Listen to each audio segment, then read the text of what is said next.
tough result, having having a lead late,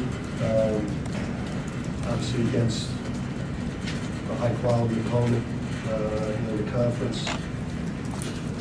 Just failed to kind of close it out a little bit. See, a lot of that had to do with that Chaz Williams guy. He's a heck of a player. There's a reason why he's a Player of the Year candidate and one of the best point guards in the country. And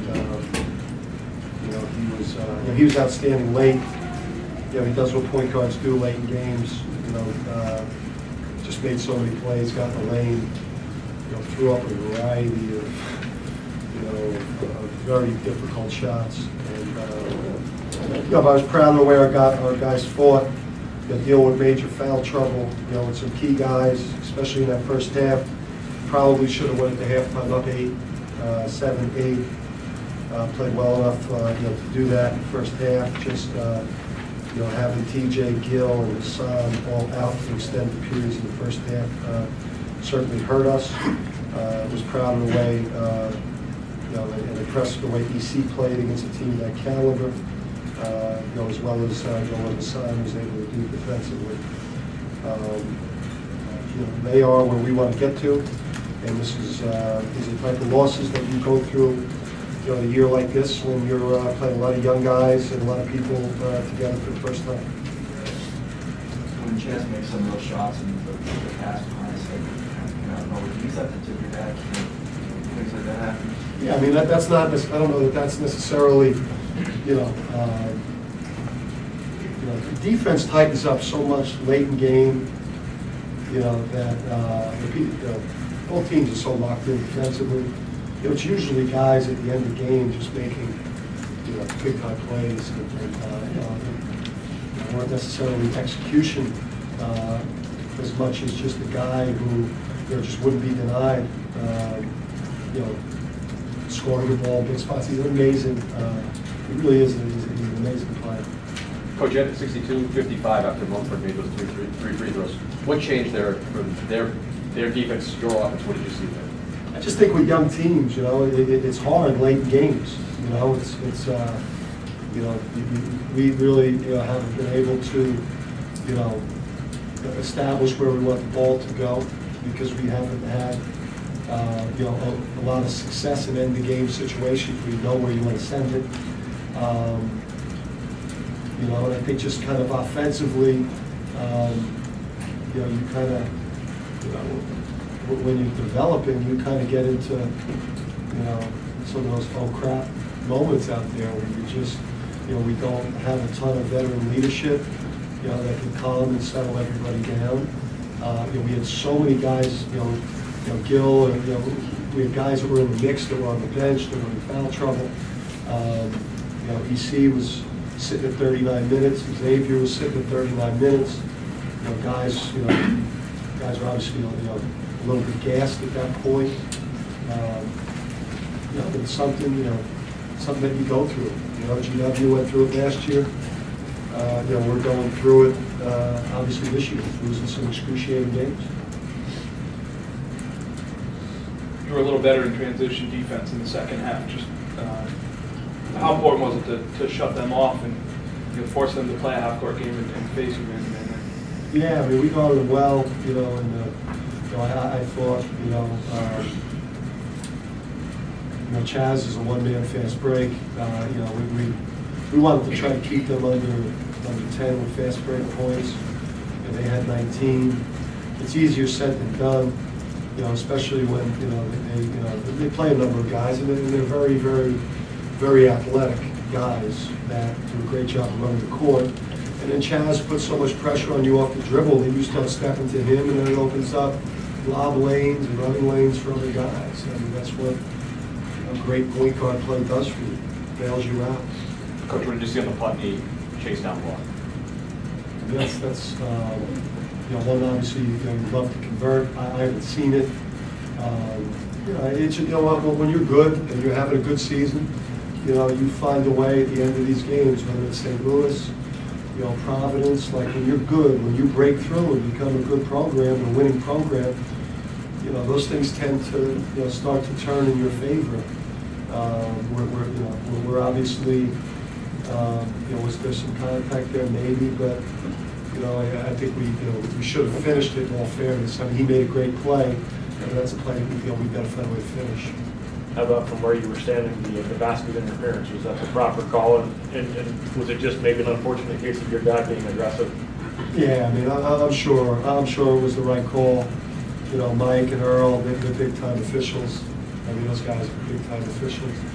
I don't know that they would miss that call. So I haven't seen it, but I would imagine we touched it.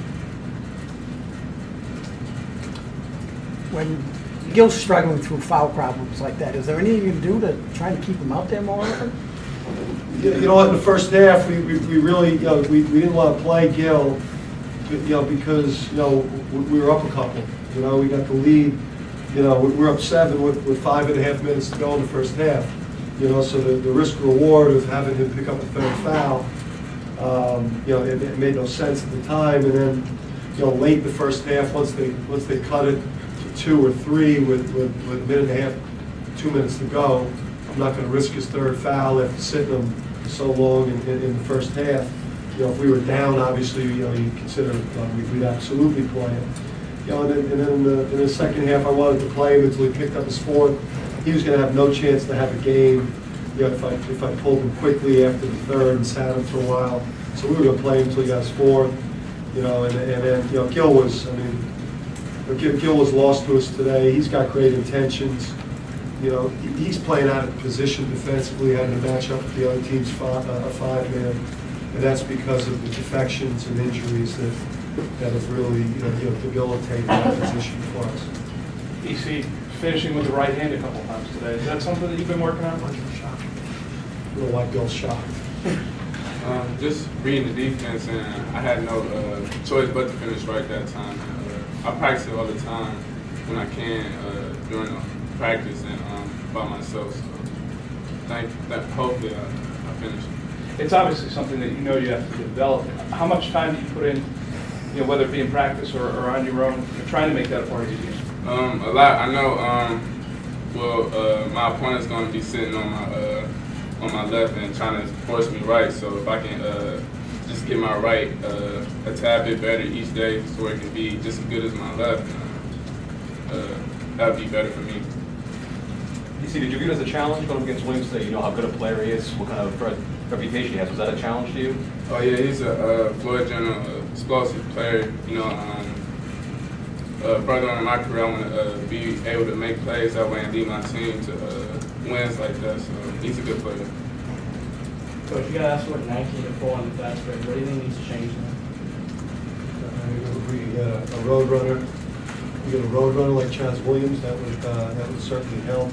I think that obviously, his speed with the ball is something that's really difficult to prepare for, and that's a huge part of their game. Last one or two. When Lane was able to catch the ball, they really know what to do. It was just active game spent when you could get the ball. What kind of was going on? I thought Hassan Martin guarded him really well in one-on-one situations with 5 blocks. Obviously, Hassan got in foul trouble. Lane was 2 for 7 from the field. We tried to really dig down on him. We doubled him a little bit in the first half, disrupted him and his rhythm a little bit. You don't see too many guys at his size in this conference. At 6'10", a really huge guy. I thought we did a really good job on him. We lost the game. Obviously late. Where they're an older team with one of the best point guards in the country, and point guards win late games. Dan, no Mike came in on the bench today. Is there any update on him? Yeah, Mike obviously, he's got his health situation, which hopefully moving forward, we'll have more answers for you guys in the coming week or so.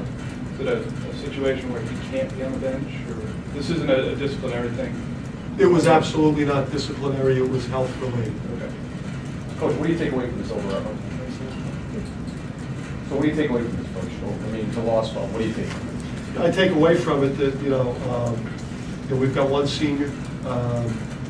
You know, we've got, you know, some really good young players that are gonna have an opportunity, you know, to get better and grow together. We've had a multitude of games this year against high quality opponents.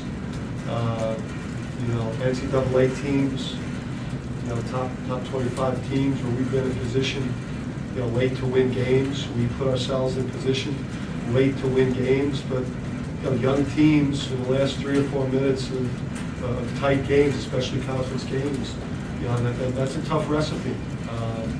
You know, but I can't help but be super excited about, you know, I thought he was as good as Chaz was. You know, I felt like he was the best player on the court today.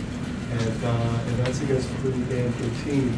You know, so, yeah, I'm going to be positive about where we're going moving forward because I think we're improving.